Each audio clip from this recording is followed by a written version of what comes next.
Hello friends, welcome to my channel. तो चलिए देखते हैं आज का सेट 4 प्रीवियस ईयर हिस्ट्री के क्वेश्चन को देखेंगे।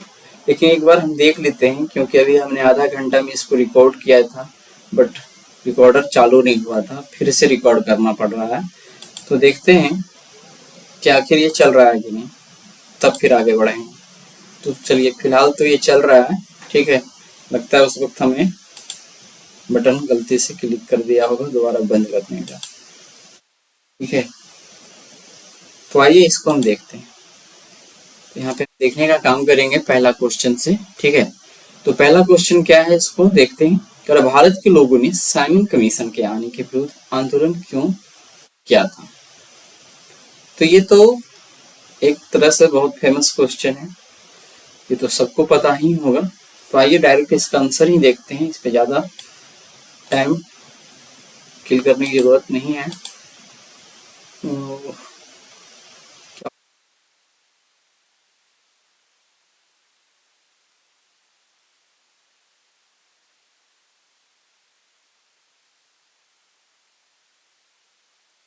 चलिए आइए देखते हैं। तो आंसर क्या होगा, ऑप्शन सी, साइमन कमीशन में कोई भी भारतीय सदस्य नहीं था, ठीक है। फिर है कि साइमन, तो इसका थोड़ा सा डिस्क्रिप्शन देख लेते हैं कि साइमन कमीशन में कोई भी भारतीय सदस्य नहीं था। व्याख्या यदि देखने की बात किया जाए तो साइमन कमीशन गठन कब हुआ था, 1927 में। और हुआ था 1919 में। जो प्रावधान था उसका ये निरीक्षण करना चाहता था। तो ब्रिटिश सरकार द्वारा भारत में संवैधानिक सुधारों की समीक्षा करने के लिए किया गया था। हालांकि इस आयोग में सभी सदस्य ब्रिटिश थे और कोई भी भारतीय सदस्य शामिल नहीं था। और यह बात भारतीयों के लिए बहुत ही अपमानजनक थी, क्योंकि भारतीय नेताओं का मानना था कि भारत के संवैधानिक मामलों पर चर्चा करने वाले आयोगों में भारतीयों का प्रतिनिधित्व होना चाहिए। इसी कारण से भारतीयों ने साइमन कमीशन के आने का व्यापक विरोध किया था और नारा दिया था, साइमन कमीशन वापस जाओ। फिर है, भारतीय कभी भी नहीं चाहते थे कि ये तो कथन है, कथन यहाँ तक है, ठीक है। तो ये सही नहीं, क्यों नहीं सही है। भारतीय नेताओं ने 1919 के अधिनियम की समीक्षा की तो मांग की थी, लेकिन वे चाहते थे कि समीक्षा भारतीयों की भागीदारी के साथ हो, ठीक है। नहीं चाहते थे, इसलिए गलत है। पर इस समय साइमन कमीशन ने प्रांतों में द्वैध शासन के उन्मूलन की सिफारिश की। तो ये कथन भी गलत है। करैया साइमन कमीशन की रिपोर्ट का हिस्सा था, लेकिन यह विरोध का मुख्य कारण नहीं था, ठीक है। तो प्रांतों में द्वैध शासन है, उसको हटा दिया जाए, ऐसा बात तो साइमन कमीशन लेकर आया था, लेकिन ये क्या है, आंदोलन का मुद्दा नहीं था। विरोध का मुख्य कारण तो वही था, भारतीयों का प्रतिनिधित्व नहीं होना था। और साइमन कमीशन ने देश के विभाजन का सुझाव दिया, यह गलत है। तो ये कथन भी 1940 के बाद ये सब वाले में हुआ था, क्रिस प्रस्ताव हो, ठीक है, कैबिनेट मिशन ये सब हो, उसमें था। तो 1940 के दशक के में, तो 1940 के दशक मतलब 41 से लेकर 47 तक। चलिए आगे देखते हैं। भारत छोड़ो के प्रत्युत्तर में शुरू किया गया था। तो कैबिनेट मिशन योजना, क्रिस प्रस्ताव, साइमन कमीशन रिपोर्ट और बेगल योजना, ठीक है। तो क्रिप्स प्रस्ताव ही होगा, क्योंकि भारत छोड़ो आंदोलन के पहले यही आया था। बाकी साइमन कमीशन 1927 में आया था, कैबिनेट 46 में आया था, और ये 45 में होना चाहिए, ठीक है। तो भारत छोड़ो आंदोलन के बाद है ना, तो पहले है, बहुत पहले है साइमन कमीशन। तो बी ही ऑप्शन सही होगा, ठीक है। तो क्या है, वही बात यहाँ पे है और कुछ नहीं समझाया गया है कि 8 अगस्त 1942 को तो ये हुआ था, ठीक है, भारत छोड़ो आंदोलन हुआ था। तो क्रिस्प प्रस्ताव आया था 1942 में ही आया था, ठीक है, सर स्टैमफोर्ड क्रिप्स के नेतृत्व में। बाकी बात वही सब है यहाँ पे था कि उसके बाद भारत को पूर्ण स्वतंत्रता दी जाएगी, ये सब कुछ बात था। हालांकि क्रिप्स प्रस्ताव में भारतीयों को तत्काल स्वतंत्रता नहीं दी जाने की बात भी था। इस प्रस्ताव को प्रांतों को अलग अलग होने का अधिकार था, जिसके कारण क्या है, भारतीय नेताओं ने स्वीकार कर दिया। इस प्रस्ताव की विफलता के बाद भारतीय राष्ट्रीय कांग्रेस ने भारत छोड़ो आंदोलन शुरू किया था। अन्य विकल्पों की व्याख्या यदि वही बात है जो हमने समझाने की कोशिश की, 1946 में ये आया था, बाद की बात है। साइमन कमीशन 1927 में आया था, रिपोर्ट 30 में प्रकाशित हुई, बेबल योजना 1945 में आया था, ठीक है। चलिए आगे देखते हैं। निम्नलिखित में से कौन सिंधु सभ्यता के लोगों की विशेषता या विशेषताएं हैं बताता है। उनके यहाँ विशाल महल और मंदिर थे। क्या ऐसा बात था? तो नहीं था। उस वक्त विशाल महल और मंदिर नहीं थे। ठीक है। करे हुए मातृ देवताओं पितृ देवताओं दोनों की पूजा करते थे। तो ये कथन क्या है? सही है। करे उन्होंने युद्ध में घोड़े द्वारा खींचे जाने वाले रथों को नियोजित किया था। तो रथ का पक्ष सिंधु घाटी सभ्यता के समय में नहीं है, ये वैदिक काल का समय की बात है, इसलिए केवल दो ही तो आंसर हो जाएगा। ठीक है। तो वही सिंधु सभ्यता लगभग 2600-1900 ईसा पूर्व के एक प्राचीन और उन्नत सभ्यता थे जिसकी कुछ विशेषताएं। विशाल महल और मंदिर। ठीक है। तो सिंधु सभ्यता में अब तक किसी भी विशाल महल या मंदिर के साक्ष्य नहीं मिले हैं। इस सभ्यता की वास्तुकला में सार्वजनिक स्नानागार जैसे मोहनजोदड़ो का महान स्नानागार, अन्न भंडार और नगर नियोजन के उदाहरण मिलते हैं, लेकिन महल या मंदिर जैसी संरचनाएं नहीं मिली है। फिर मातृ देवताओं और पृथ्वी देवताओं की पूजा तो ये होता था। कला सिंधु सभ्यता में धार्मिक प्रथाओं के साक्ष्य मिले हैं जिनमें मातृ देवी की पूजा और कुछ पुरुष देवताओं की पूजा के संकेत मिलते हैं। मोहनजोदड़ो से प्राप्त मोहरों पर एक देवता की आकृति मिली है जिसे पशुपति भी कहा जाता है। युद्ध में घोड़े द्वारा खींचे जाने वाले रथों का उपयोग कथन था तो ये गलत है, क्योंकि सिंधु सभ्यता में घोड़े का उपयोग का कोई साक्ष्य नहीं है। तो घोड़े का उपयोग और रथों का चलन भारतीय उपमहाद्वीप में बाद की अवधि में हुआ था, यानी वैदिक काल में हुआ था। ठीक है। निम्नलिखित में कौन सा कथन जैन सिद्धांत पर प्रयुक्त होता है?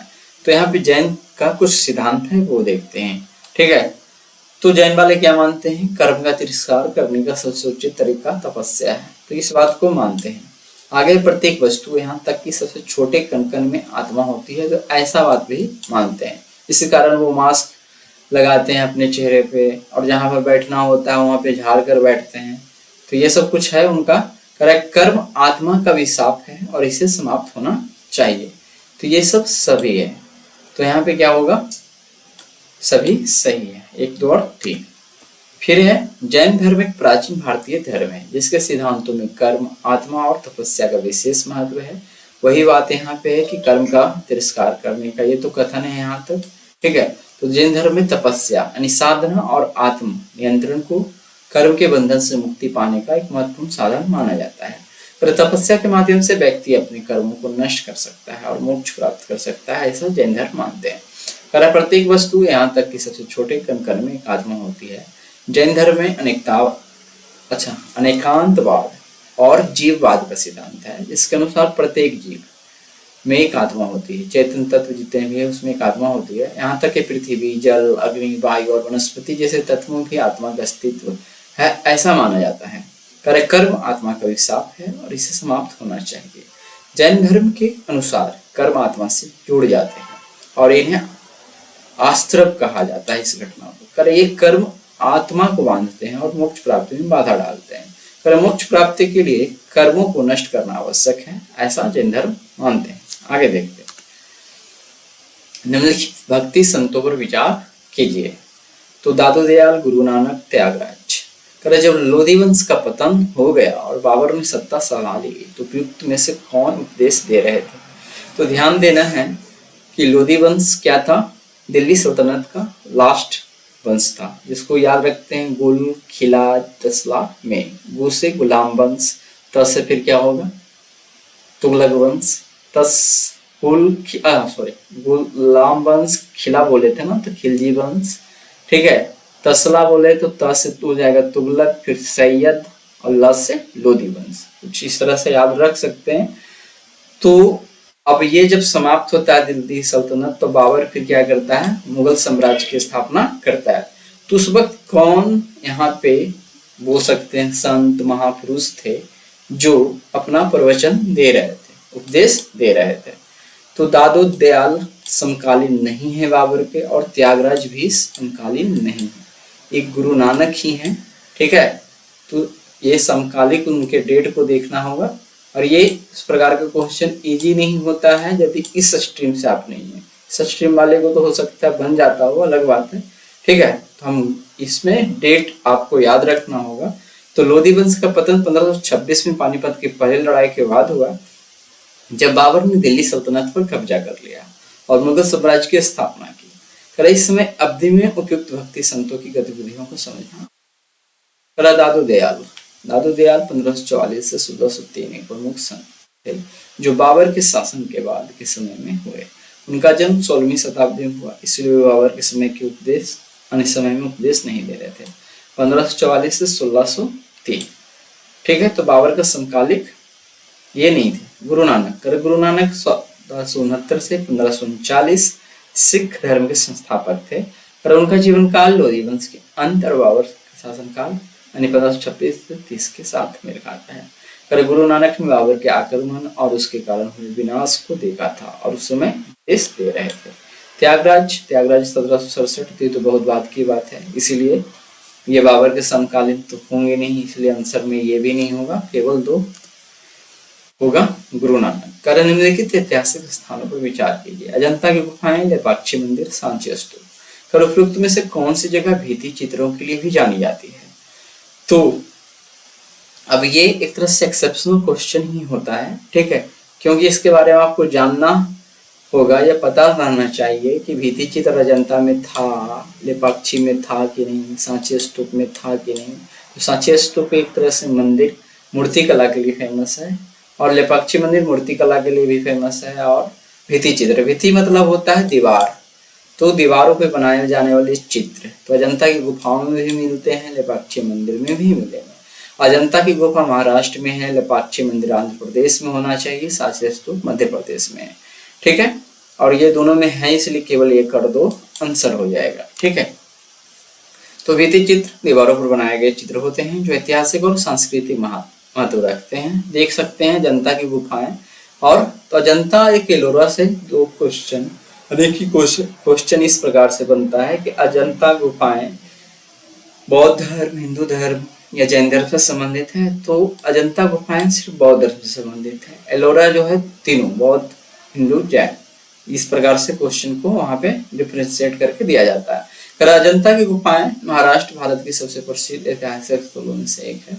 ये गुफाएं अपने शानदार भित्ति चित्रों के लिए विश्वविख्यात है जो बौद्ध धर्म से संबंधित दृश्यों और जातक कथाओं को दर्शाते हैं। कर ये चित्र गुप्त काल यानी 5वीं से 6ठी शताब्दी के हैं और भारतीय कला के उत्कृष्ट उदाहरण हैं, इसलिए अजंता की गुफाएं भित्ति चित्रों के लिए जानी जाती है।